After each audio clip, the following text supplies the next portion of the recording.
A developing story about the death of Prince Philip, the Duke of Edinburgh. I now have the statement from Buckingham Palace, and it says it is with deep sorrow that Her Majesty the Queen announces the death of her beloved husband, His Royal Highness the Prince Philip, Duke of Edinburgh. His Royal Highness passed away peacefully this morning at Windsor Castle. Further announcement would be made in due course. But just to let you know that he stepped down in May 2017, that is from royal engagements, due to his deteriorating health. But let's just take a look at this story that we have prepared for you.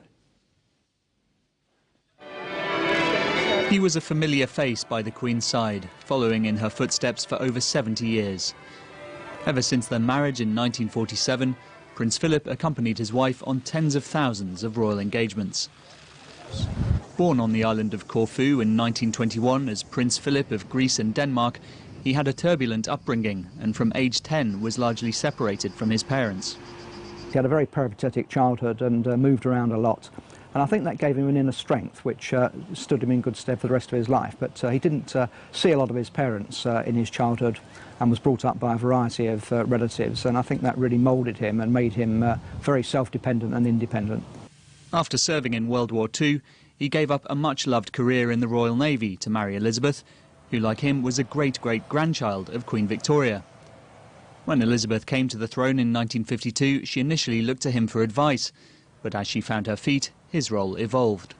Philip had to become less of a formal advisor, more, I think, of a family advisor, someone who would run the family and to take control of issues such as the education of their children, etc., which would enable the Queen to have more time.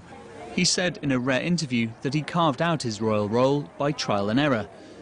Conducting more than 22,000 solo engagements over the years, he gained a reputation for outspoken gaffes, a trait which would get him into trouble. They were called gaffes, but I think most of them he was just trying to put people at their ease and break the ice, and sometimes people are very nervous when they meet members of the royal family. So he tried to make people laugh, and sometimes it came off, and sometimes some people were insulted by what he said, but most of the time I don't think he meant to offend anyone. From 2011 onwards, Prince Philip was admitted to hospital with various ailments, and at the age of 96 stepped down from his public role. The Prince was many things: charismatic and cantankerous, amusing and offensive, a patron to numerous charities. But his first duty was always to his Queen, and the absence of Prince Philip from her side will be felt deeply. May his soul rest in eternal peace. Now back to Kenya, the aviation sector.